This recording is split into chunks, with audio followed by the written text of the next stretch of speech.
Bien Alonso, t'avais un test. Ce test, tu l'as pris, tu l'as déchiré. Comment tu m'expliques ça? Comment tu nous expliques qu'à la 59e minute, ton meilleur joueur sur le terrain sort? À la 25e minute, c'est lui qui envoie cette passe laser pour le but de Kylian Mbappé. 10 minutes après, c'est lui qui vient marquer le but du 2-1 pour donner l'avance au Real Madrid. Et juste parce qu'en défendant, il vient chercher ce penalty. Chose que tous tes défenseurs n'ont pas fait durant tout le match. Il se retrouve sur le banc. Tu laisses Bellingham qui fout rien. Valverde qui enchaîne son je ne sais combien de match de merde. Tu fais entrer Camavinga. Aujourd'hui, ce test, tu l'as pris, tu l'as déchiré. Hormis le fait que ce match devait être une confirmation. Parce que depuis le Paris Saint-Germain, c'est notre premier grand match. T'as pas assumé et t'as pas sorti qui il fallait. Uniquement à cause de leur statut. Le fait qu'on encaisse des buts, le fait qu'on perde un match, ça devait arriver. Mais pas de cette manière. Et surtout pas d'une aussi mauvaise réaction. Tu ne fais pas ça. Tu ne fais pas ça dans un tel match. Ce que tu viens de faire aujourd'hui, de une, tu relances l'Atlético Madrid qui était littéralement dans le chaos. Et de deux, en plus de ça, tu viens littéralement de relever tous nos points faibles. Et c'est ça ce qui me fout le plus la haine. À tous nos adversaires, sans aucune exception, qui vont en profiter désormais. Au final, Xabi Alonso, je pensais que tu aurais pris beaucoup plus de responsabilités. Tu fais 2 mètres. Alors là, installez-vous bien. Toi, la Grinta, ça suffit plus. Là, il y en a beaucoup là. Tu fais 2 mètres. Les ressorties de balles, c'est bien cool. Comment tu te fais dunker dessus? Comment tu m'expliques que tu te baisses dans un centre aussi important? Alors qu'on sait forcément que l'Atlético Madrid, sur les coups de pied arrêtés, ils vont en profiter, ils vont jouer un max sur ça. Les centres, les coups francs, accompagnés de ton collègue, parce que vous avez décidé de faire ça tous ensemble aujourd'hui. C'est éclater tous ensemble et fort tous ensemble, c'est ça? C'est de montrer aux yeux du monde entier vos faiblesses d'un coup comme ça? La grinta, ça marche plus. La grinta, ça marche plus, frérot. J'ai pas pris une seule parole, un seul mot en ton écart depuis ce début de saison. Ta saison, pour l'instant, c'est catastrophique. Je veux bien comprendre que changement, peut-être que t'arrives pas à te trouver dans le système de Xabi Alonso. Avant, tu es aidé par les tirs. Tu prends plus aucune initiative sur ce fait. Avant, t'arrives à faire progresser le jeu de l'équipe via tes passes. On voit rien. Heureusement que Arda est là pour faire cela. Militao est sorti parce qu'on dirait qu'il est blessé. Ça, c'est un classique, ça. Voilà, on se prend un score, bien évidemment. D'un coup, ils sont tous blessés. Mais alors lui là, et ses changements, et son manque de prise de responsabilité quand tout va mal, ils m'ont tous, mais alors tous déchiré aujourd'hui. Je suis tout simplement dégoûté, dépité de ce vrai premier test après le Paris Saint-Germain. Et voilà, là on donne l'occasion à FC Barcelone de passer devant nous demain. On était tellement sûrs de nous, depuis le début de la saison, on n'a pas perdu. L'Atlético de Madrid, eux, ils ont perdu je ne sais combien de matchs. Et ben on vient de se faire gifler par l'équipe qui a perdu je ne sais combien de matchs. Quelle honte. Une de mes seules satisfactions du jour, les amis, c'est Arda Güler. C'est toujours les mêmes individualités qui ressortent à chaque match. Kylian Mbappé et Arda Güler. Et s'il y a un joueur qui ces derniers matchs brille et qu'on peut ajouter à eux, c'est Vinicius. Aujourd'hui, il a réussi à faire les différences qu'on attendait de lui. Sur le but d'Arda Güler, regardez comment il envoie toute la défense de l'Atlético. Il lâche son centre à Arda Güler qui était bien placé dans la surface. Et le gars il fait une reprise. Et avant ça, ce même Arda Güler qui te fait une passe décisive magnifique à Kylian Mbappé. Et ce dernier part terminé comme d'habitude. Devant les buts, il chouine pas. Mais il y a que ça depuis le début de la saison. Si Kylian Mbappé ne marque pas, il y a rien. On peut pas continuer comme ça. Là, c'était que l'Atlético de Madrid. Imaginez les autres gros clubs. Liverpool, Manchester City, surtout le FC Barcelone. Pourquoi même je parle en Angleterre? Le FC Barcelone. Là, demain, s'il repasse devant nous au classement, bonne chance à nous. J'ai peur que ça redevienne comme l'an passé. Parce que le Barça, quand il passe devant toi, là, tu sais très bien que, voilà, pour repasser devant, c'est compliqué. On s'est pris 5 buts face à l'Atlético de Madrid et pourtant notre défense avait l'air solide. Ou bien Dinucen, voilà le grand Dinucen, tellement calme, jamais il panique. Aujourd'hui il a paniqué le frérot, il a paniqué. Carreras, la nouvelle recrue vraiment qui fait toujours des bons matchs. Aujourd'hui il a fait un mauvais match. Non mais c'est pas possible. Comment c'est possible de se faire manger autant? Julian Alvarez à lui tout seul a remis en question toutes les certitudes qu'on avait. Au moment où je vous parle, on est à 4 buts à 2 les amis face à une équipe de l'Atlético de Madrid qui était à 9 points de nous les amis avant ce match. C'est même pas le meilleur Atlético de Madrid mais ils réussissent quand même à nous poser des problèmes. Depuis le début de la saison on était là pépère. En Ligue 1 on s'en sortait toujours grâce à nos individualités. Arda Güler et Kylian Mbappé qui à chaque match cachent la misère. Et comme des débutants on était là à se contenter de ça. Maintenant qu'on a une équipe en face qui nous met un minimum de pression, ça y est là on perd la boule. Nos défenseurs en qui on avait confiance, Dinucen, Militao, Carreras même, j'en parle pas. Ils sont tous fait noyer aujourd'hui. On a perdu presque tous nos duels aériens. Y'a qu'à voir le but de Sorloth sur l'égalisation. Carreras qui le laisse tout seul. Le gars il a un marquage mais il le laisse. Finalement Dinucen qui était devant Sorloth, le frérot il a rien pu faire. Et même lui aujourd'hui n'est pas terrible. Lui qui d'habitude est irréprochable. D'habitude même quand on est nul on compte toujours ce qu'il a Mbappé pour faire mouche. Sauf qu'aujourd'hui là ça marche pas. On se retrouve tout à coup à faire face à d'autres problèmes. Et pendant ce temps Xabi Alonso est complètement impuissant. Là j'ai l'impression d'être sous Carlo Ancelotti encore. Et pourtant le match précédent était plutôt bon. Et encore une fois la preuve qu'on est vraiment pas prêt. Surtout pour les grands rendez-vous. On a vu la dernière fois en Ligue des Champions face à Marseille. Et là, aujourd'hui, face à une des pires équipes de l'Atlético de Madrid, regardez la prestation qu'on sort. Franchement, c'est compliqué. Je vous jure, je comprends pas. Je comprends pas, en fait. Je comprends pas. Alors, le niveau du Real Madrid, encore une fois, je peux pas remettre la faute sur Xabi Alonso parce que le Real était déjà nul avant qu'il arrive. Il a pas encore réussi à le faire évoluer. Ça, à la limite. Mais je comprends pas. Tu rends hommage à Carlo Ancelotti, tu nous fais quoi, là? Tu nous fais quoi, Xabi? comment tu peux sortir Arda Güler? Comment, dans ce match où ton meilleur joueur c'est Arda Güler, où le seul qui apporte de la créativité c'est Arda, tu peux le faire sortir? Comment c'est possible? Tandis que Bellingham te fait un match de CRS, tu fais sortir Arda Güler. Mais la méritocratie, ça fait 5 ans qu'on attend ça, on pensait que ça allait arriver avec toi, mais au final on se rend compte que non. Que non. Alors, qu'il y ait des problèmes, que le Real Madrid ait des problèmes défensifs, ça, il n'y a pas de problème. Mais les choix que tu fais, pourquoi Mastantuono n'est pas titulaire? T'as une équipe qui tournait bien avec l'attaque, Vinicius, Mastantuono, en tout cas Mbappé, Mastantuono, Arda Güler, c'était les mecs qui disaient ah, en ce moment, c'est ceux qui me prouvent qu'ils sont plutôt pas mal. Là, tu décides quoi? De, encore une fois, faire plaisir à Florentino Pérez, je sais pas, faire plaisir au statut, et de nous mettre Bellingham dans un 4-4 de losange en première mi-temps, Mbappé et Vinicius se marchent dessus. En plus, tu continues à nous mettre ce duo Tchouaméni-Valverde, où tout simplement, ils sont immondes quand ils sont tous les deux, où il y en a qu'un seul qui est bon, c'est pas possible en fait. C'est pas possible. Donc moi je le demande, arrête de faire des hommages à Carlo Ancelotti et commence à porter tes couilles, bordel. Oh, Bellingham il est mauvais, tu le sors, point. Point, ça s'arrête là. Arda Güler il est bon, tu le laisses sur le terrain.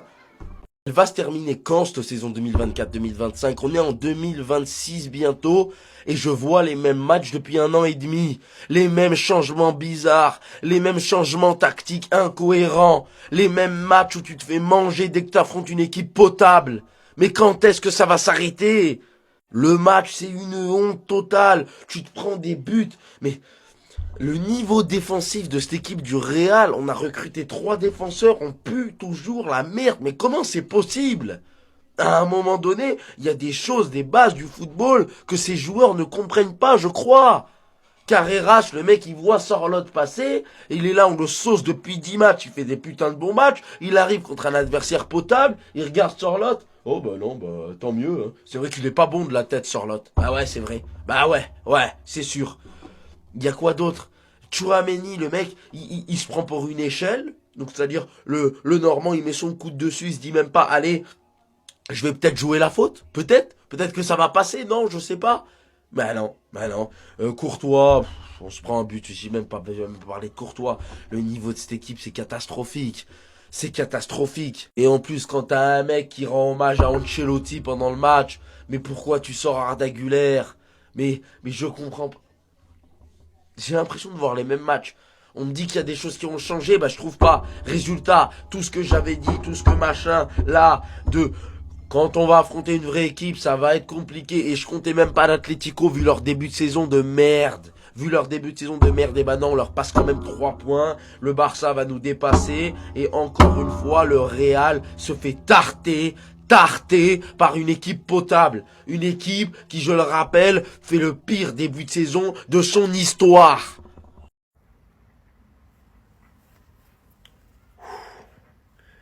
On s'est fait Djoufara. Tranquille, y a pas de souci, tranquille, je veux garder mon calme, tranquille, y a pas de souci. Mais Xabi Alonso, j'avais promis un truc, de ne pas parler sur toi cette année. Mais tu m'obliges parce que tes choix, ils étaient nuls aujourd'hui. T'as été pathétique.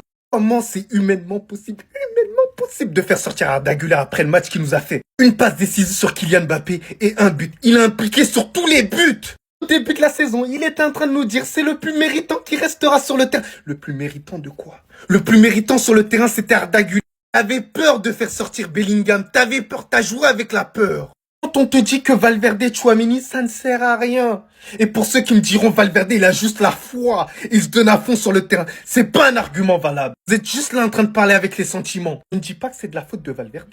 On dit tout simplement que c'est peut-être pas le bon système pour Valverde. Donc mettez-le dans un bon système s'il doit jouer. Mais s'il ne doit pas jouer parce que le système n'est pas adapté à lui, mettez-le sur le banc.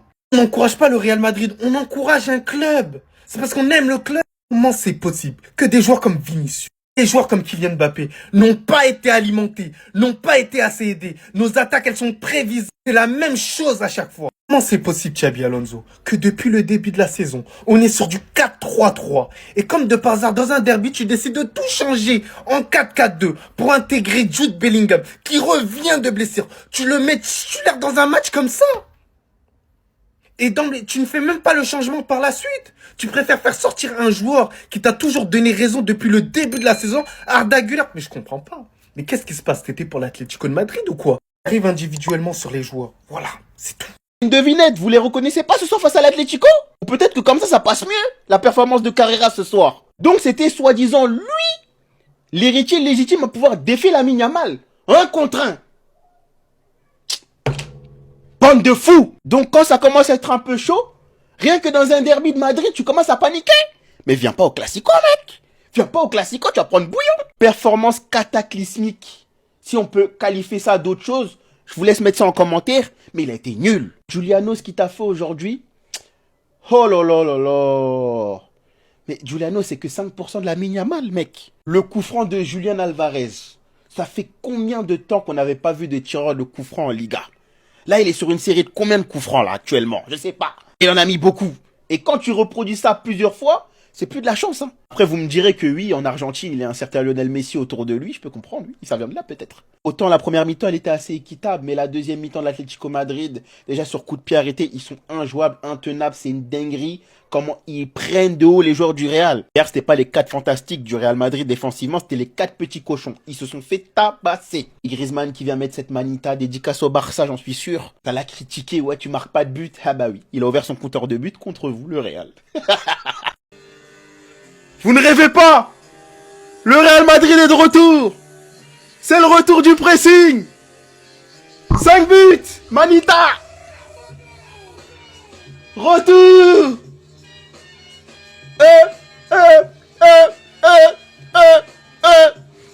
Ça se prend des Manita par Atlético Madrid?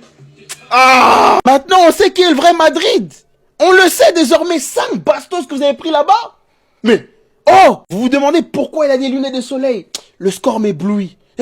Trop de lumière sur moi! Ça critiquait Griezmann, mais vous n'avez pas surveillé vos alentours. Julian Alvarez, futur grand joueur du FC Barcelone, nous a fait une démonstration de comment tabasser les Hops. Ne t'inquiète pas, on va venir te sortir du calvaire de Simeone. C'est qu'une question de temps. Et même fait l'erreur de vous prendre un but par Sorlotte. Dérange tes mains. On prie que Dieu. Prie pas pour le Real. Ça marche pas. Abdé, c'est pas comme ça qu'on fait. C'est comme ça. 5 buts, Manita. Tu vois de quoi je parle?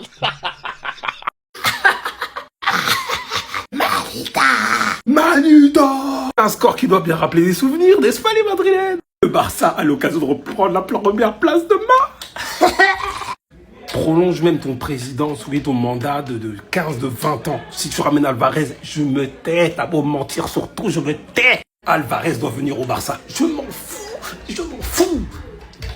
Coup franc, tout, il sait tout faire. Bah alors, on tombe sur la première grosse équipe et puis on se chie dessus comme ça.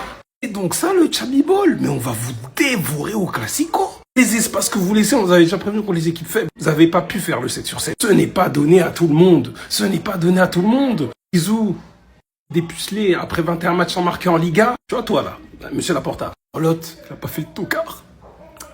Même si en vrai, il aurait pu mettre 3 buts en première mi-temps. Puis le Normand qui ouvre le score. C'est pour ce football en tout cas que Mbappé, il a été méchant. Spectaculaire. Il a été méchant mais inexistant en deuxième période. Carreras, qui s'est transformé en Lucas Vasquez. C'est toi qu'on doit pointer le judo aujourd'hui, hein, n'est-ce pas?